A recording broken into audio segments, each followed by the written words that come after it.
So now by this time we know that how actually cholesterol molecule enters zona fasciculata and zona reticularis cells. Okay, now we will be talking about what is the fate of this cholesterol and how this cholesterol actually is converted into a glucocorticoid and a cortisol. Okay, now listen. So suppose this is a cell,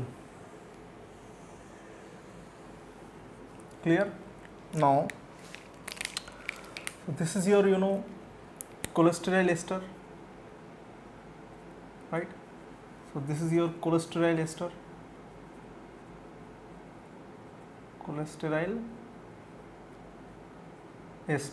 right?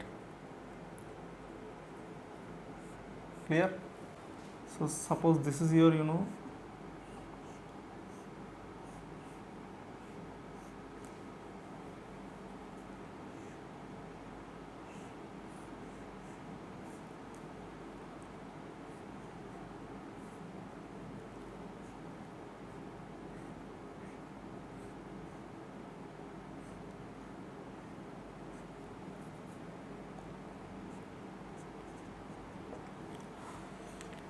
so suppose this is your cholesterol and suppose this is your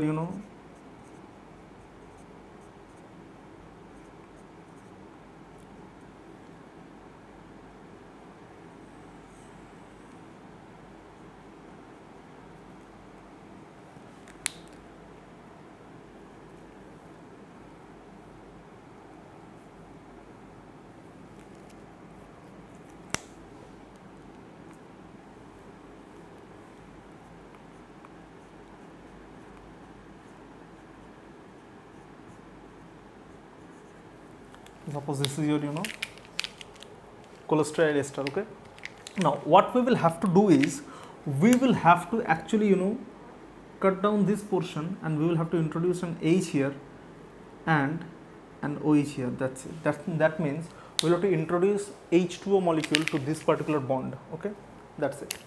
So this is done by cholesterol ester hydrolase.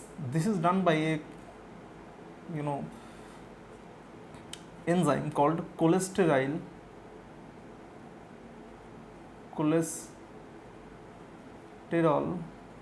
ester hydrolase. Okay, cholesterol ester hydrolase. Okay, now this cholesterol ester hydrolase acts on cholesterol ester and this cholesterol ester then is converted into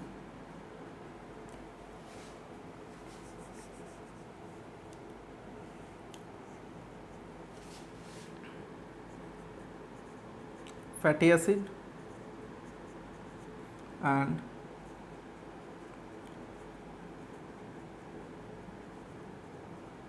cholesterol. Okay, is converted into fatty acid and cholesterol. Now what will happen to this cholesterol? So this is what zona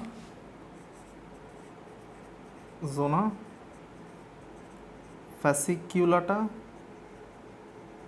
or zona reticularis layer or cell, sorry, reticularis cell. Okay, so what will happen to this cholesterol right now?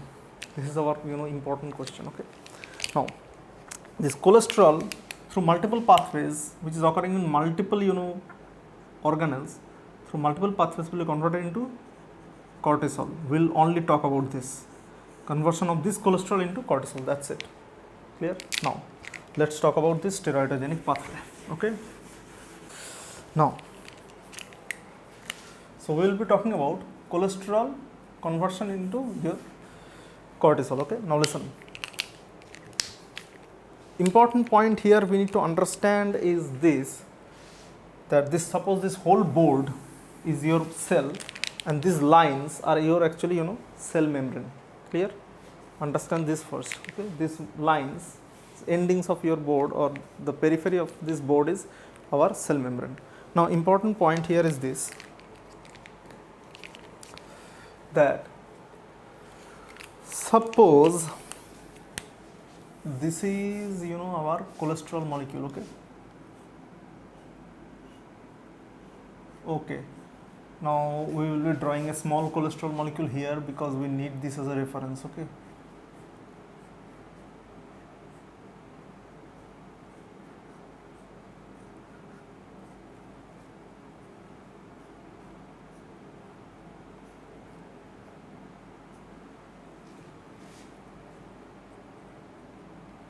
This is first carbon, this is second carbon, this is third carbon, fourth, fifth, sorry, fourth, fifth, sixth, 7, 8,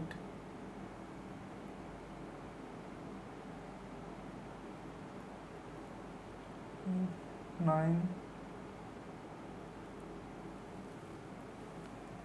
Okay, 1, 2, this is 3, this is 4, sorry, this is 5, this is 6, this is 7, this is 8, this is 9, this is 10, 11, 12, 13, 14, 15, 16, 17, 18, 19, 20, 21, 22, 23, 24, 25, 26, 27, 27. Okay, so this is the numbering, so we need this as a reference. So let's quickly draw this, two hexagonal rings.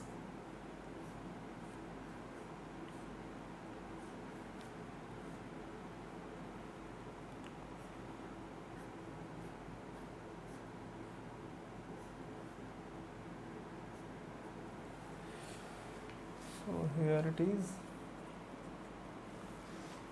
So this is our cholesterol molecule. Now listen. When this cholesterol molecule is present in your cytoplasm, you must understand this. This cholesterol molecule will have to get into mitochondria to start the steroidogenic process, or to start the conversion of this cholesterol into a steroid nucleus. So this cholesterol molecule, now listen with all your attention. Now this cholesterol molecule will now enter mitochondria. Clear? Will now enter mitochondria. Okay? Will now enter mitochondria.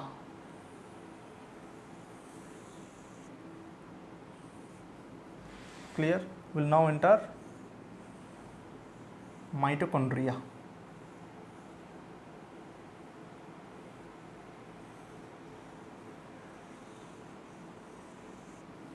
Clear? Will now enter mitochondria. Now listen with all your attention.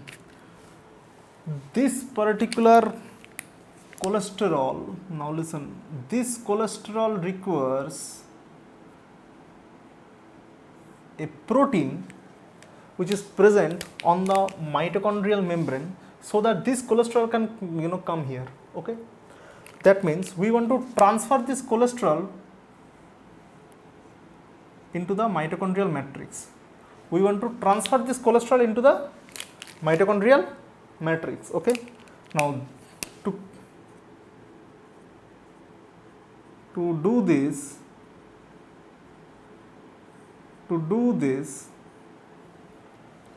listen, to do this, there is a protein present. Okay, there is an important protein which is present called, now listen, I will not be drawing this protein in a very much casual way, because it's a star. Okay, star of the millennium, because this is very, very important protein. That there is a star protein. Okay, this is called, actually this is also known as star protein, STAR. So why this is called as star protein? Because this star actually means, star represents actually steroidogenic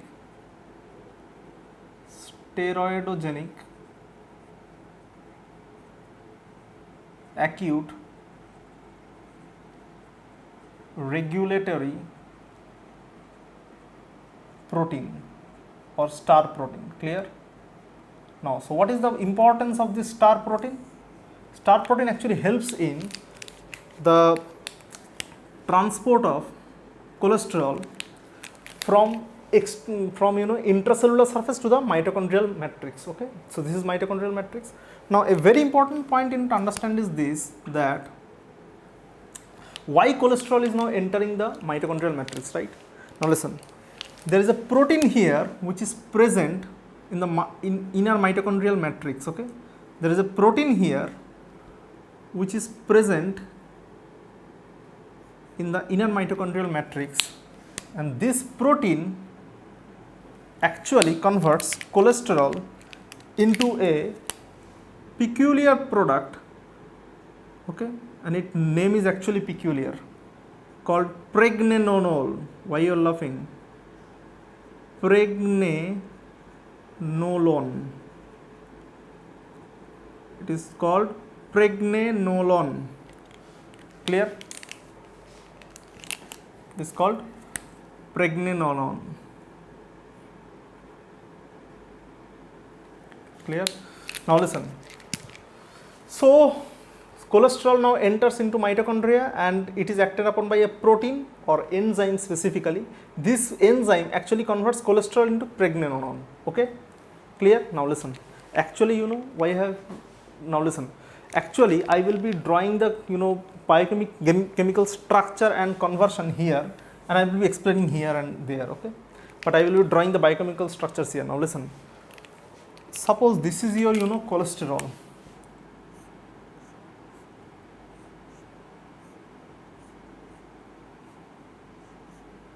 Suppose this is your cholesterol.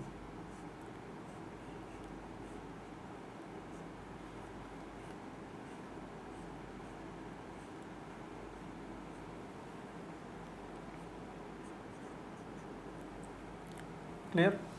Now, important point you need to understand is this: whether you want to make cholesterol into cortisol, whether you want to convert cholesterol into cortisol, or mineralocorticoid, whatever it is, or sex corticoid, whatever it is, you will have to get rid of this chain, this antenna. You will have to get rid of this antenna or chain. Okay. So your first thing is this. Now listen. This is actually called, this whole thing is actually called side chain. Okay, this is called side chain. Okay, this is called side chain. This is actually called what? Side chain. Now, your first motive is to get rid of this side chain. Your first motive is to get rid of this side chain. That's it. Clear? Okay. Your first motive is to get rid of this side chain so that you can work with cholesterol and you can convert successfully into a steroid hormone. Clear? Now, how can we do this? Now, listen with all your attention possible. If you want to convert cholesterol, into a steroid hormone, the first reaction is removal of this side chain. Okay. Now listen, the enzyme here is called side chain cleavage enzyme, or SCC. Okay, SCC. Clear? Which stands for side chain cleavage. Stands for side chain cleavage. Now listen with all your attention. This side chain cleavage enzyme,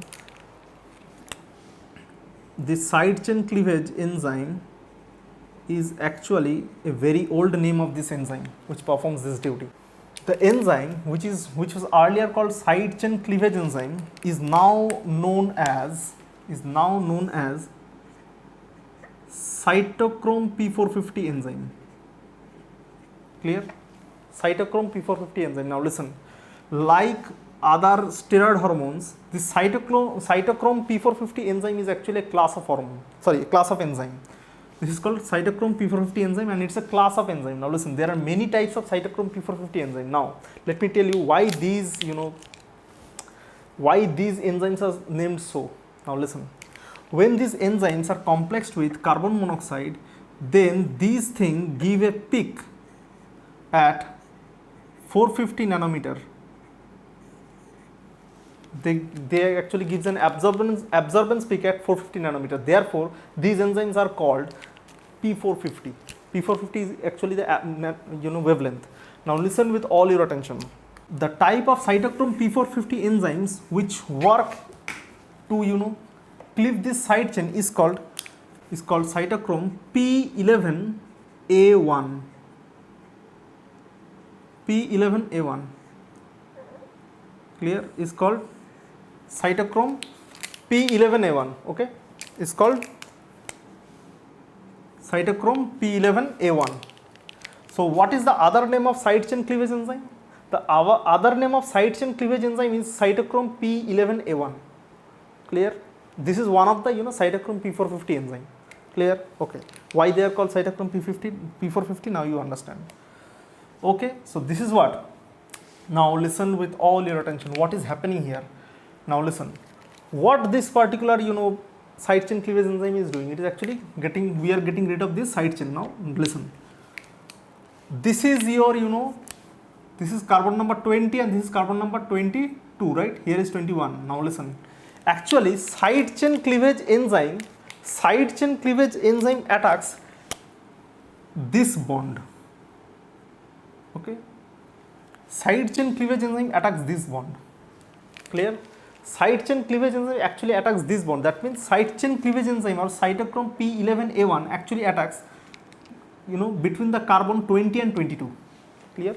Between the carbon 20 and 22. Clear? Okay. Now what is happening here? Now listen. Now what do you mean by this attacking? Right? Now listen with all your attention. Actually what is happening here we must understand, that is, okay, we will have to rub this thing. Now listen.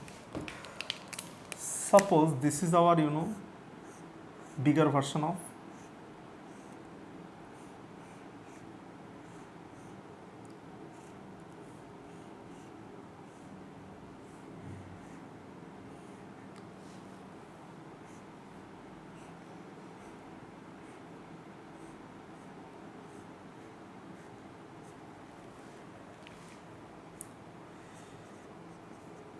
so this is our enzyme. Okay, sorry, this is our cholesterol. Sorry, very sorry. So this enzyme, that is cytochrome P11A1, okay, P11A1 will attack, or cytochrome side chain cleavage enzyme will attack carbon number 20 and 22, right? Here is 21. Now listen, what will happen here is this. Now you must understand. What will happen here is this. So let me draw this thing. So this is what.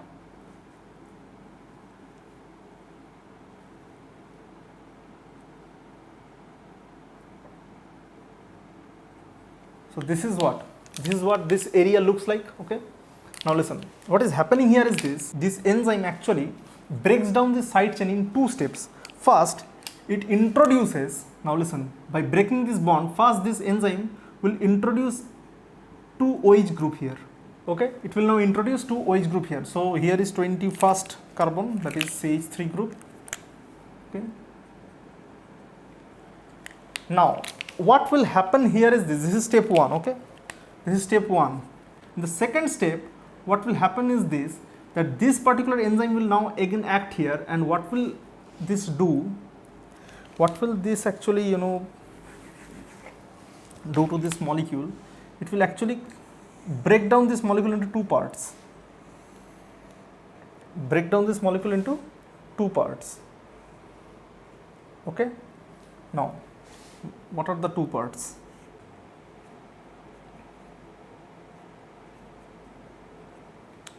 This is first part. That is, this OH is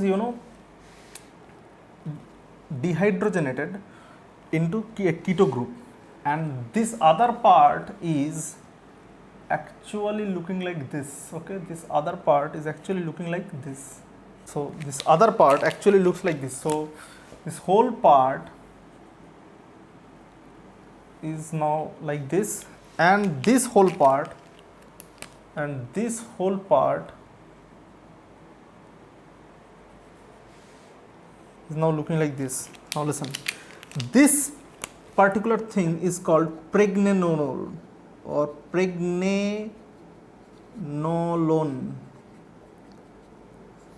Now listen, why it is called pregnenolone? Though it has got OH, because here is ketone, and in your preference series ketone gets higher preference, right? That's why it is pregnenolone. Okay, clear? This is called isocaproic acid. Clear? So when cholesterol is acted upon by cytochrome P11A1, then when cholesterol is acted upon by cytochrome P11A1, then it is converted into pregnenolone and isocaproic acid. Clear? It is converted into pregnenolone and isocaproic acid. Clear? Okay, so pregnenolone now listen, this whole enzymatic action, or this whole enzymatic reaction is taking place inside the mitochondrial matrix. After this pregnenolone is produced in the mitochondria, this pregnenolone will actually now come out. This pregnenolone will now actually come out and will enter endoplasmic reticulum. Clear? Now listen. So now listen. This pregnenolone, thank God, okay, is now coming out into the what? Cytoplasm. And this pregnenolone, thank God,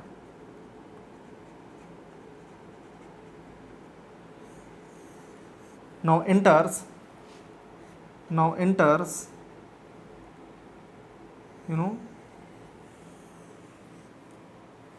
endoplasmic reticulum. Okay, pregnenolone now enters what?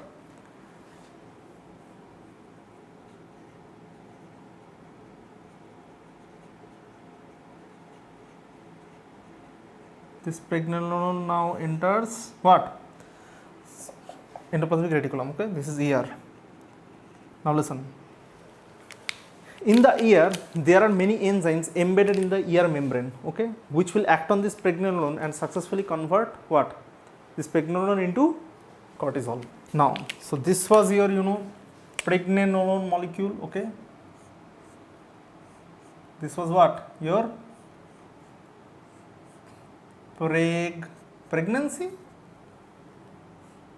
This was your pregnancy.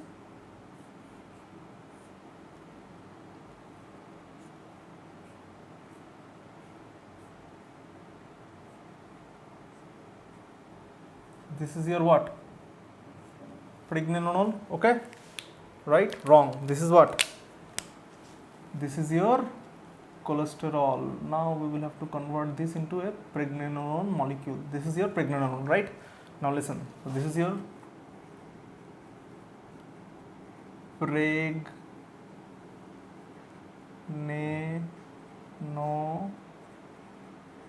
Now listen with all your attention. When this pregnenolone enters,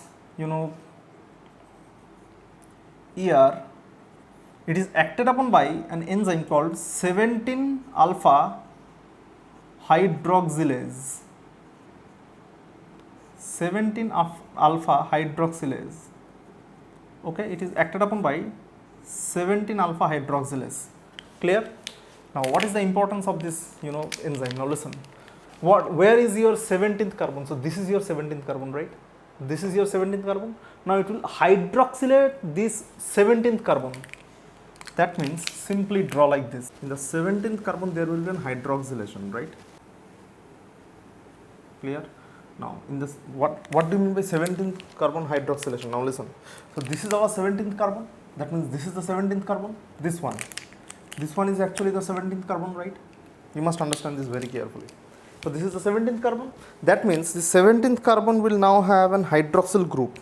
That means here we will be having one hydroxyl group. Clear? Now when 17th carbon is hydroxylated, now listen with all your attention possible. When the 17th carbon is hydroxylated, it is called 17-hydroxypregnenolone. Okay? It is called 17th hydroxypregnenolone. Now, you must understand this very basic thing, that now this pregnenolone is now converted into, in the ear membrane, is converted into 17-hydroxypregnenolone. Okay? Right? 17-hydroxypregnenolone. Now listen. Now this 17-hydroxypregnenolone will be, converted into progesterone. Clear? Now listen.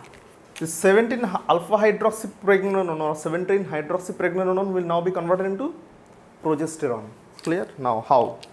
Now listen with all your attention. Will I have to draw it again? No, thank God. Okay, now listen. Suppose this is your, 17 alpha hydroxypregnenolone, okay? And this is your, now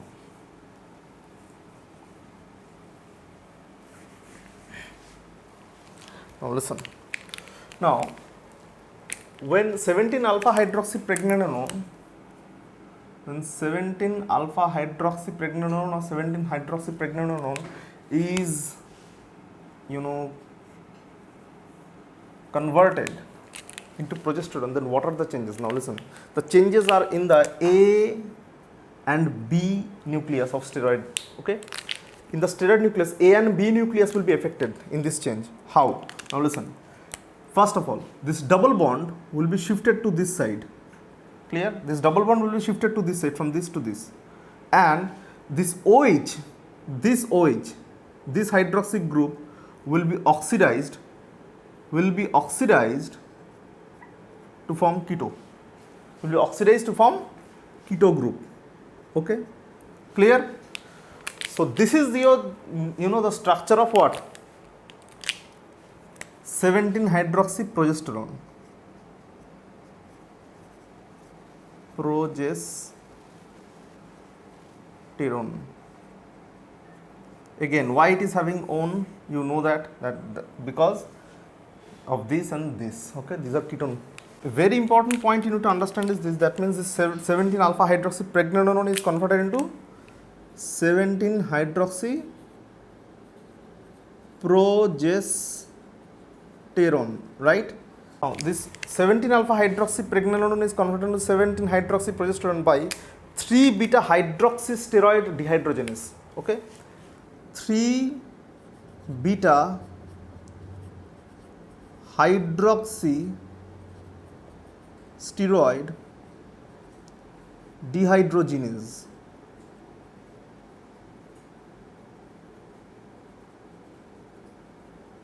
Clear? This 3. So here the enzyme will be. 3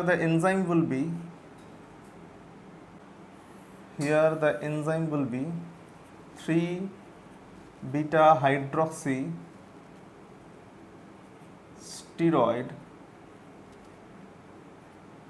dehydrogenase. Dehydrogenase.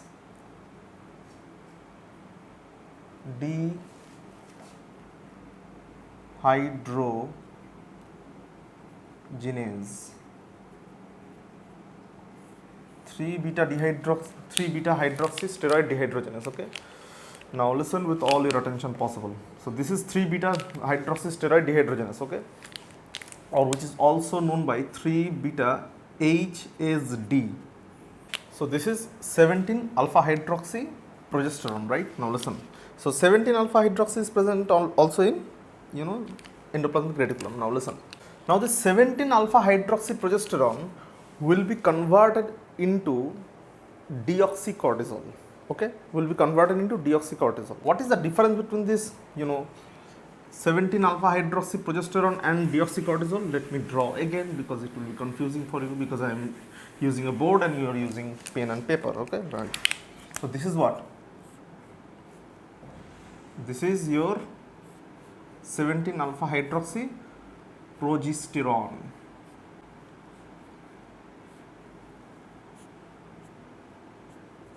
Clear?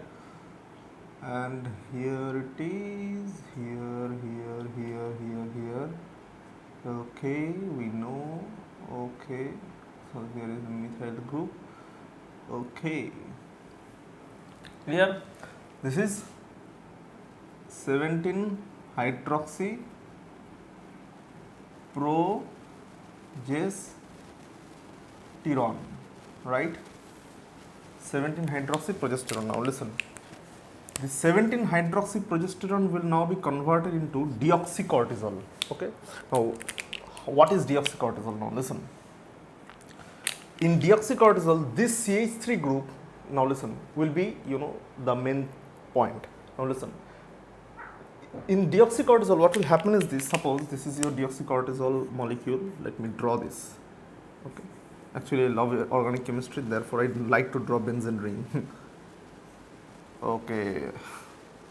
What type of peculiar benzene ring was that?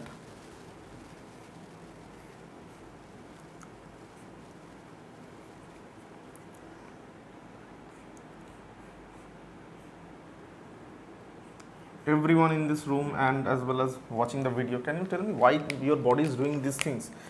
Does your body know that it is converting a compound into a,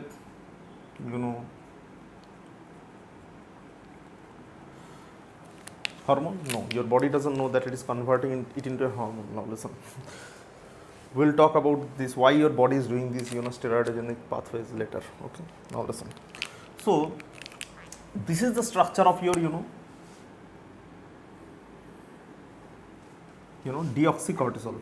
Okay, this is deoxycortisol. Clear? This is deoxycortisol.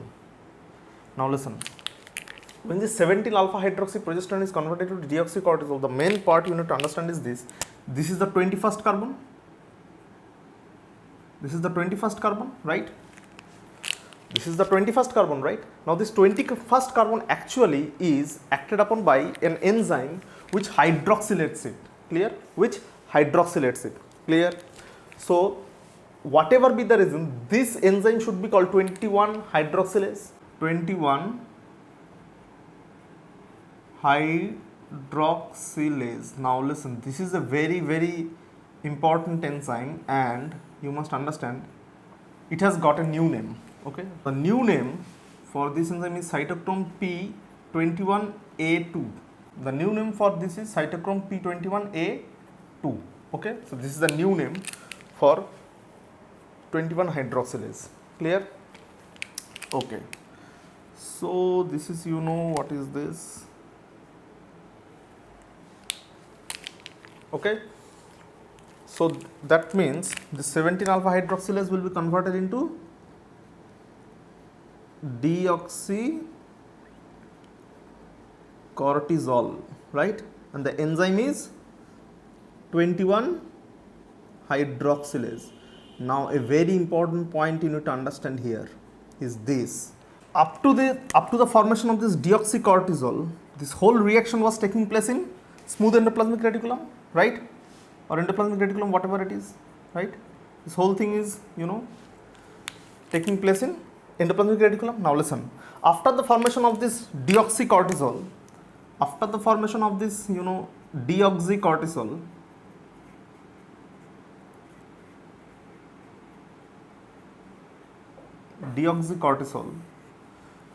a very important point you need to understand is this, that this deoxycortisol actually leaves the endoplasmic reticulum.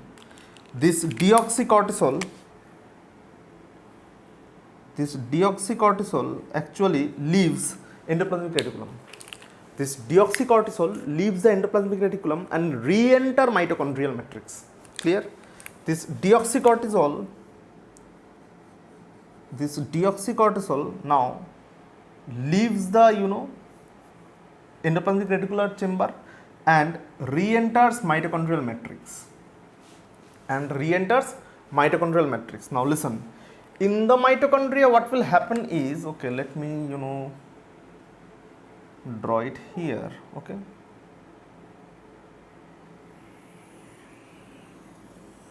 let me draw it here. So this is deoxycortisol. Okay, now this deoxycortisol,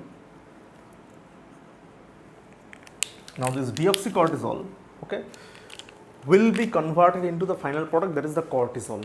Why deoxycortisol is moving out of the endoplasmic reticulum and entering the mitochondrial matrix? This is because of the fact that the final enzyme which is required for the conversion of deoxycortisol into cortisol is actually present in the mitochondrial matrix, or embedded in the mitochondrial inner membrane. Okay, now this deoxycortisol, okay, let me rub this part, let me even rub this part, and let me rub this part. I am using a board, therefore I am having some advantages, don't worry about that. So listen, so this is what your deoxycortisol, right? This is your deoxycortisol. Now listen, now this deoxycortisol is converted into what? Now this deoxycortisol is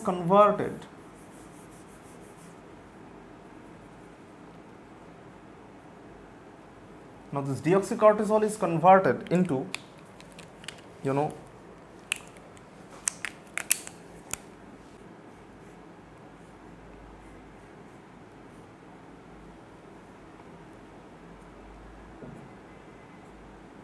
now this deoxycortisol is converted into 11, you know, cortisol.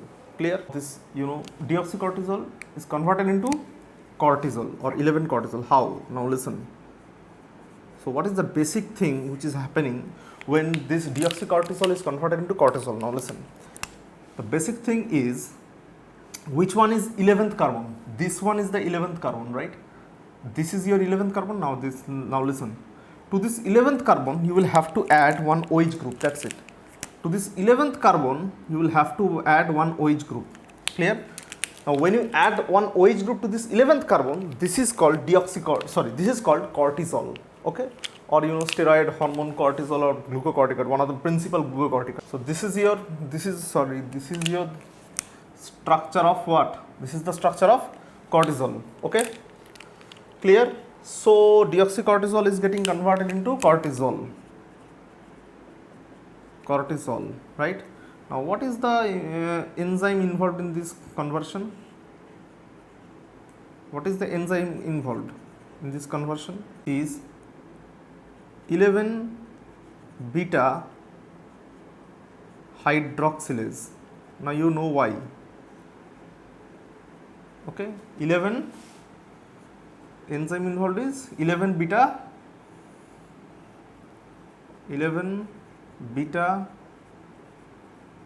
hydroxylase. Clear? Am I clear to everyone? So this is 11 beta hydroxylase's action which converts deoxycortisol into cortisol, but 11 beta hydroxylase is present in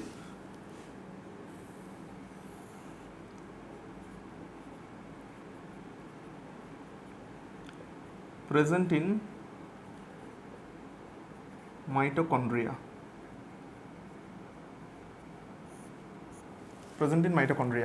So this is, you know, our cortisol molecule. Okay.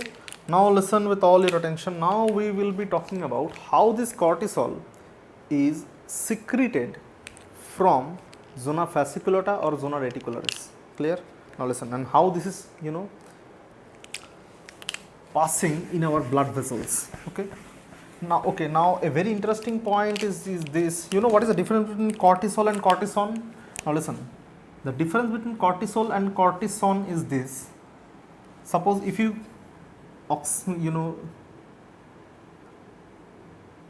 oxidize this area and you convert this OH group into keto group, then it is cortisone. Clear?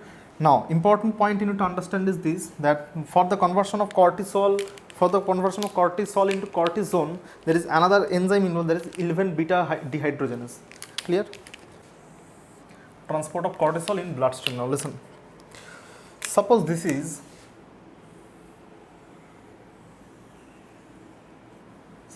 is a cell of zona fasciculata or zona reticularis. Zona fasciculata or zona reticularis. Clear? Now listen. From this cell, suppose cortisol is secreted.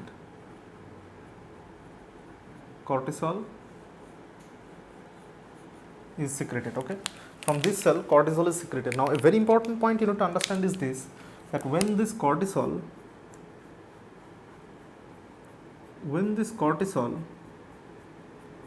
is secreted, now listen. Now, very important point I was asking, that is, what is the difference between cholesterol and cortisol? Now listen, cholesterol is somewhat, hydrophilic, but cortisol is hydrophilic. It has both hydrophilic as well as hydrophobic end. Why? The hydrophilic end is the OH group, the hydrophobic end is the rest. Clear? That means it is both dissolved in water. It can dissolve in water, or it can stick to a protein, and then it can go with the help of a boat, like cholesterol ester. Okay, now listen. When cortisol is secreted in the blood, then what happens is this: there are three major things, there are three major pathways by which it can be transported. That means there are three major pathways by which it can be transported. Three major pathways. So pathway number one is cortisol binding with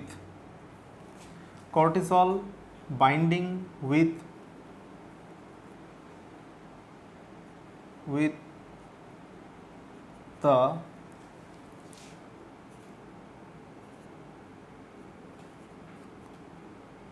cortisol binding globulin. Cortisol binding globulin. So cortisol binding with globulin is the first chance, or first is the first pathway by which cortisol is transported into blood, okay, via blood. Now listen, cortisol actually binds with a protein called cortisol binding globulin, which is produced from liver. So CBG, or cortisol binding globulin, is produced in the liver. Clear? Now listen, cortisol binds with this CBG or cortisol binding globulin and gets transported in the blood, and our whole body gets this. Now listen, around 90% of cortisol, actually binds with cortisol binding globulin, this protein which is produced by liver. Clear? And rest, what happens? Now listen, and the rest 10%, out of the 10%, almost 7% binds with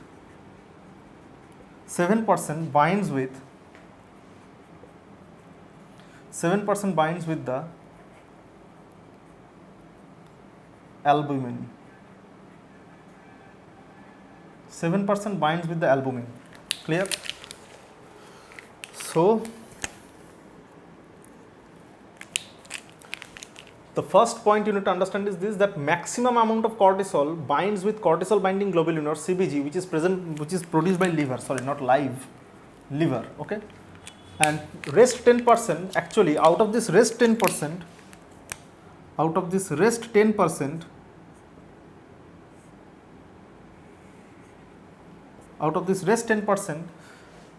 7% binds with albumin,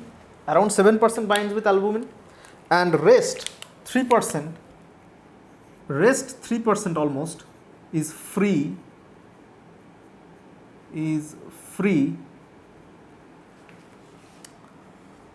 cortisol.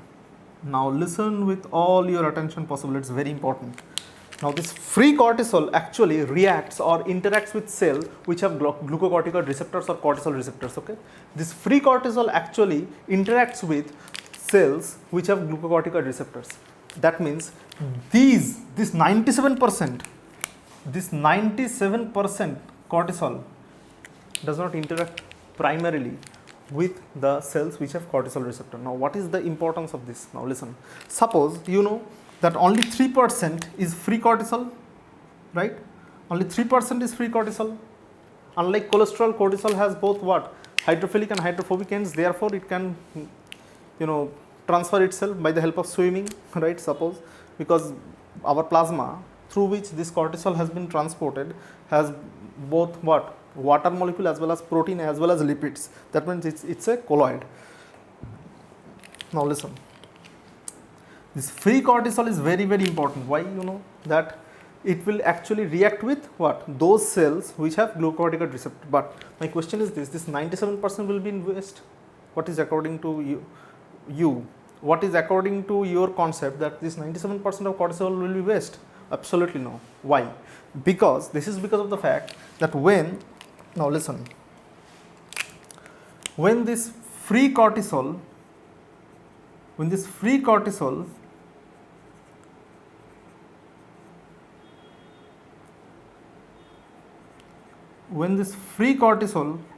concentration decreases, then this bound cortisol actually releases cortisol and becomes free. This bound cortisol actually releases the cortisol and becomes free. That means what? There is always a high concentration of free cortisol, because suppose there is only 3% free cortisol, no doubt about this, but when this 3% actually decreases, then what happens? From this 90% and from this 10%, actually cortisol comes and joins the free cortisol group. Clear? And therefore you must understand that in our body, the effect of glucocorticoid or corticoids or steroid hormones live longer than most of the hormones. Why? Because they are not at all present in a single mass. That means some are free, some are bound. Actually you are suppose your body is at first interacting with free steroid hormones, then these bound steroid hormones are now getting freed up because of the constant usage of what? This free cholesterol. Clear? Free cortisol. And then what happens is this, then when this free cortisol is used up, then free cortisol actually is replenished from these bound portions. Clear? Okay. Now we will be talking about the signaling pathway of glucocorticoids or cortisol in details. Okay. So this is your suppose phospholipid bilayer. Okay. Now listen with all your attention. Glucocorticoid receptors are actually nuclear receptors. Okay. Now if you don't know what are nuclear receptors, just go back to the video where I have discussed thyroid receptors. All the receptors of steroid hormones are nuclear receptors and they have similar structure, DNA binding domain and all these things. Okay, go to that video, you will understand. Now, so suppose this is our glucocorticoid. Okay, suppose this is our glucocorticoid. Okay, now let me draw this with another color so that you can understand well. So suppose this is our glucocorticoid. Okay, now a very important point is this, that glucocorticoid or cortisol can easily come across this plasma membrane, right? Now listen.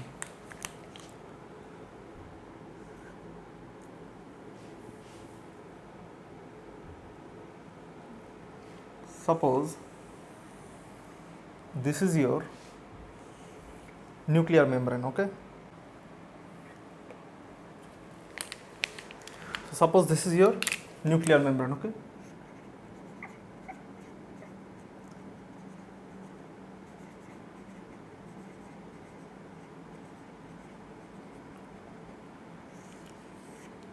so this is a nuclear membrane. Okay, now listen. Glucocorticoid receptors are actually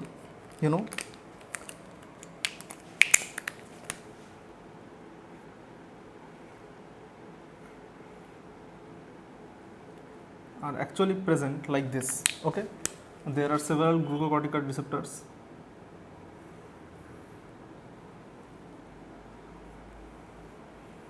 Okay, now listen. Glucocorticoid actually binds with these areas. Okay, glucocorticoid binds here or here. Okay, in these grooves. Now suppose, listen with all your attention. Listen. Now these grooves are actually protected in a normal glucocorticoid receptor. These grooves are actually protected by a protein like this. These grooves are actually protected by a protein like this. These grooves are actually protected by a protein like this. Okay, these proteins which protect the groove, that means they don't want this particular glucocorticoid receptor to interact with glucocorticoid, right? These proteins are called heat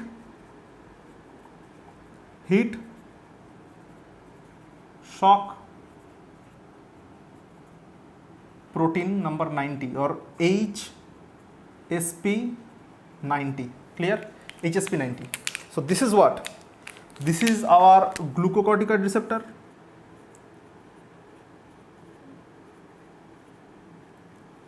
Glucocorticoid receptor.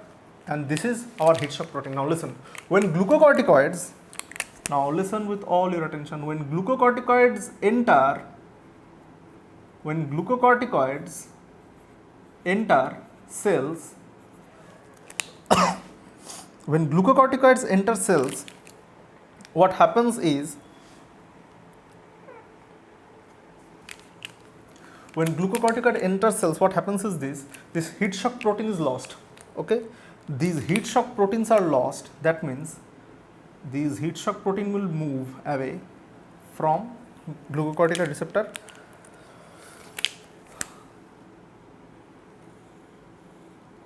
Clear? These heat shock proteins are lost. Okay, now listen with all your attention.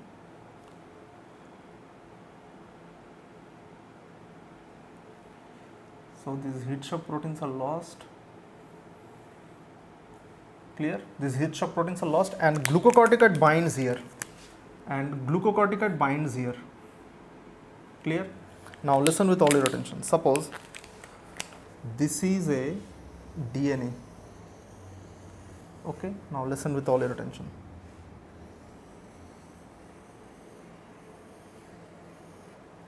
This is a DNA molecule, and suppose this is a gene. Okay, now every gene is controlled by a switch, and that switch is called promoter, right?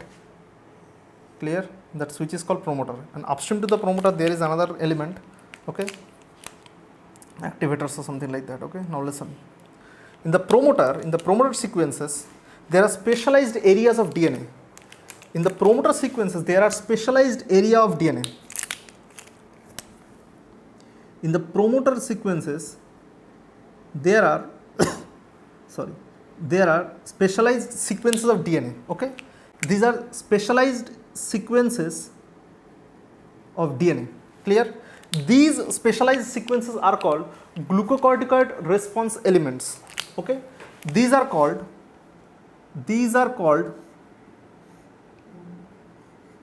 glucocorticoid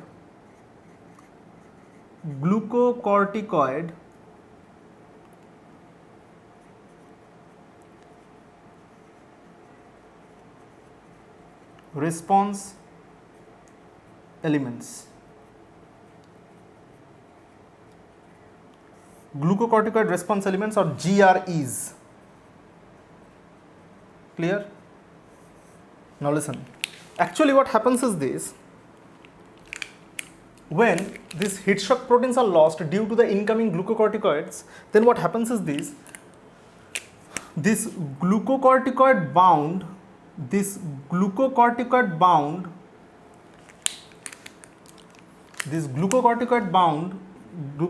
receptors, these glucocorticoid bound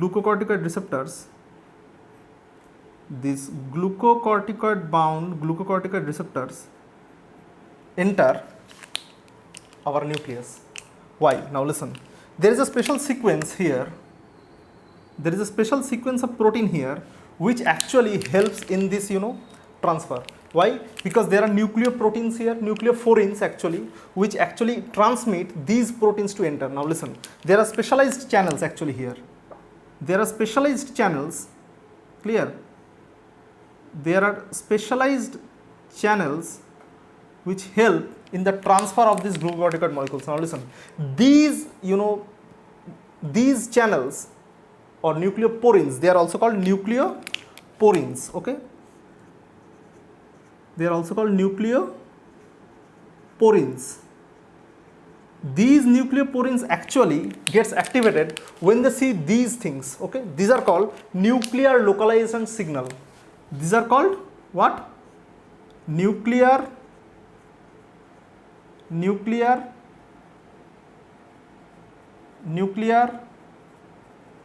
localization signal, or NLS. When these NLS bind with these nucleoporins, specialized areas of nucleoporins, then they are internalized and they will now enter, what? Nucleus or nucleoplasm. They will now enter the nucleoplasm. Okay, here is glucocorticoid. Now listen.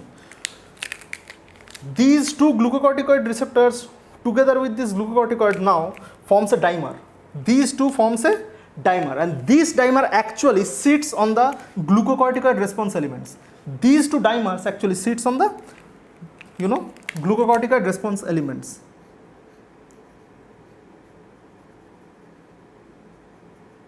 These two dimers sit on the glucocorticoid response elements. Okay.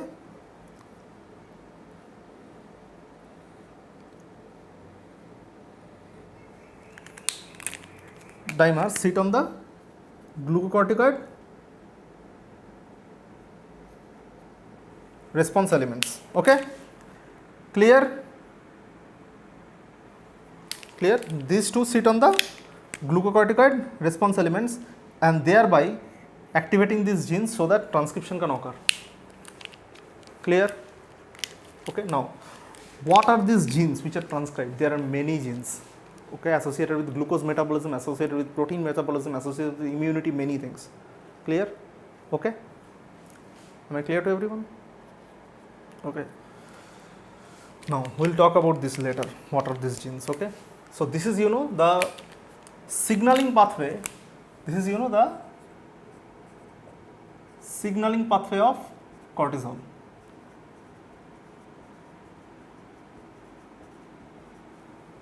Signaling pathway of cortisol. Okay. Clear? All right. So now we will be discussing how. So now we will be discussing how ACTH causes glucocorticoid synthesis. Okay.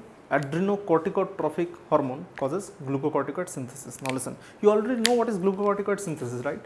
So we will now try to join the exact effects of ACTH in steroidogenesis or formation of cortisol in this case. Okay. Now listen. So suppose, so now listen. So this is your what? Hypothalamus. This is your hypothalamus. Okay. And this is your pituitary, right?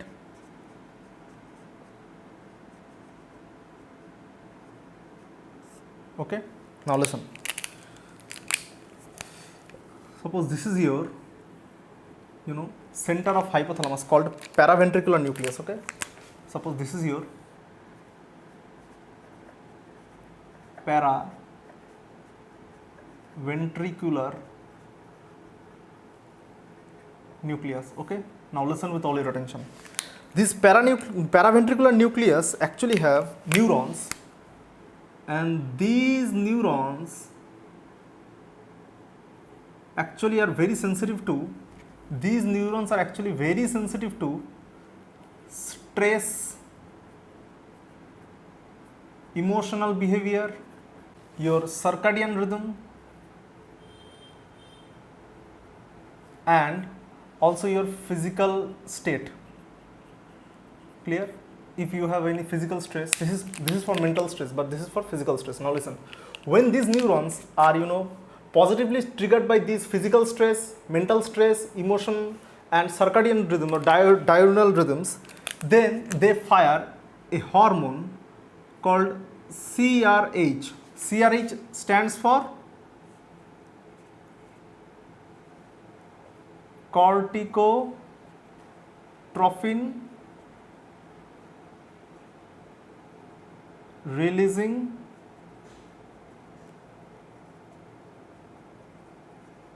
hormone. Clear? CRH stands for corticotropin releasing hormone. Now listen. Now suppose this is your anterior pituitary and this is your posterior pituitary. Okay, this is adenohypophysis, and this adenohypophysis, in here there are some cells called corticotrophs. Okay, these cells have receptor for corticotropic releasing hormone. Okay, these cells have receptor for corticotropic releasing hormone. Clear? Now listen, I am drawing a bigger version of this corticotroph here. Suppose this is your corticotroph. Okay, this corticotropic releasing hormone now acts on these corticotrophs. Okay, now listen, these corticotrophs have 7 transmembrane receptor which are coupled to GS. Okay. Now when corticotropic releasing hormone or CRH in this case binds with these receptors, then GS gets activated and you know what happens, protein kinase A gets activated and you know all these things. Okay. Through multiple pathways protein kinase A gets activated and ultimately from these cells, you know, ACTH is released. Now if you really want to learn how this ACTH is produced, then we will be talking about this in details when we will be talking about, you know, pituitary gland. Okay. Now listen, there are many portions like POMC, pre-opio melanocortin or something like that from where ACTH comes. Okay. Now listen, this ACTH is secreted from this cell. Okay. And ACTH now binds with, ACTH binds with, you know, it is secreted in the blood stream, right? ACTH now binds with, you know, different target cells. Okay. Now suppose this is one target cell. Okay. Now listen with all your attention. So this is what? So this was your corticotrophic cell or corticotroph. Okay. And this is what? Target cell. Target cell means here what? Can you tell me what do you mean target cell? Zona fasciculata or zona reticularis cell. Okay. Now listen, when this ACTH is released in the bloodstream, now listen with all your attention possible. When this ACTH is released in the bloodstream, you must understand this very carefully. When this ACTH is released in the bloodstream,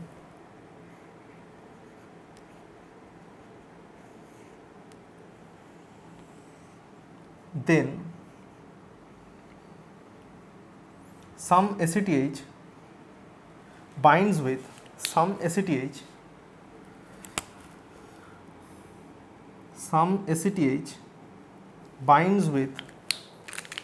receptors present on the zona fasciculata and zona reticularis cells. Okay.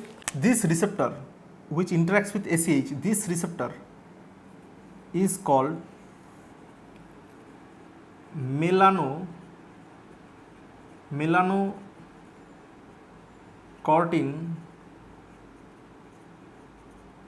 receptor type 2. Okay. Melanocortin receptor type 2 or MCR2. Clear? These receptors are coupled to again GS, and through multiple pathway they will activate protein kinase A, right? Now listen with all your attention. Here there is a difference. Why, you know? Because when protein kinase A here gets activated in the zona fasciculata, zona reticularis cells, then protein kinase A will phosphorylate enzymes. You know that? They phosphorylate enzymes, right? They phosphorylate enzymes, right? Now listen, what are these enzymes? You know, these enzymes are actually, you know, those hydrolytic enzymes and those, you know, 21 alpha hydrolase, 11 beta hydrolase, you know, and also side chain cleavage enzymes. That means these are the enzymes which are essential for steroidogenesis or for the formation of cortisol. Clear? So when these enzymes get phosphorylated, they become excited and more they will work.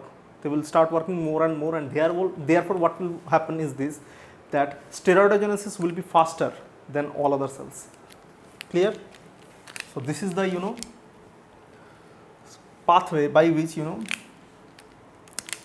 actually this whole thing works.